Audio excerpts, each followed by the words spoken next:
নমস্কার, আমি চৈতালি। আমার চ্যানেলে সবাইকে স্বাগত জানাই।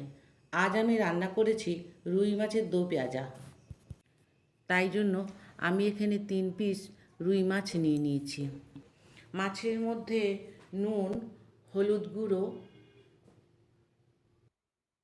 আর অল্প একটু গোলমরিচের গুঁড়ো দিয়ে ভালো করে মেখে 15 মিনিটের জন্য ম্যারিনেট করে রাখবো। আমার মাখানো হয়ে গেছে। একটা বাটিতে 1 চা চামচ ধনের গুঁড়ো, হাফ চা চামচ জিরের গুঁড়ো, হাফ চা চামচ লাল লঙ্কার গুঁড়ো, হাফ চা চামচ হলুদ গুঁড়ো নিয়েছি। এইবার একটু জল দিয়ে ভালো করে মশলাগুলোকে মিশিয়ে নিতে হবে।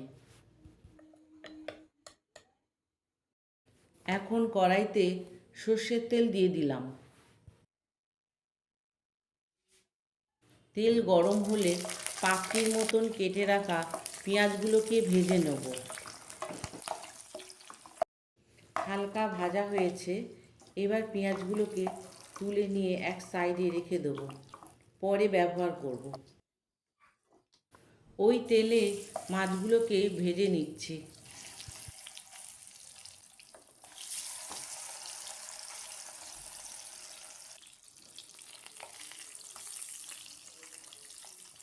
মাছগুলোকে হালকা সোনালি করে ভেজে নেব।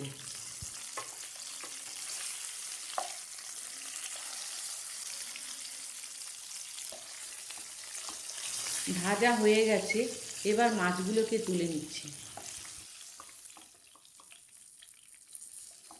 ওই মাছ ভাজা তেলের মধ্যে দুটো মিডিয়াম সাইজের পেঁয়াজ বাটা দিয়ে দিলাম।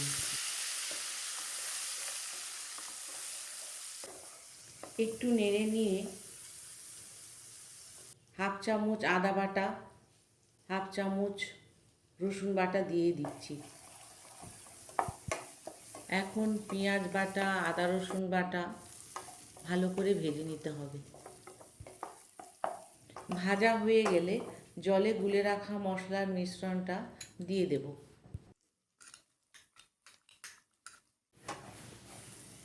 আবার মশলার মিশ্রণটা দিয়ে কষিয়ে নিতে হবে। মশলা কষানো হয়ে গেছে, মশলা থেকে তেল আলাদা হয়ে গেছে। এবার গ্রেভির জন্য প্রয়োজন মতন গরম জল দিয়ে দিচ্ছি। ভালো করে মিশিয়ে নিয়ে স্বাদ অনুযায়ী নুন দিয়ে দেব। আবার একটু মিশিয়ে নেব। ঝোল ফুটে উঠেছে, এবার ভাজা মাছগুলো দিয়ে দিলাম। আর সেই সঙ্গে দুটো কাঁচা লঙ্কা হাফ হাফ করে কেটে রেখেছি, সেগুলো দিয়ে দিলাম। ঢাকা দিয়ে কম আঁচে 8 মিনিট রান্না করতে হবে। 8 মিনিট পর ঢাকা খুললাম। মাছগুলো একটু উল্টে পাল্টে দেব।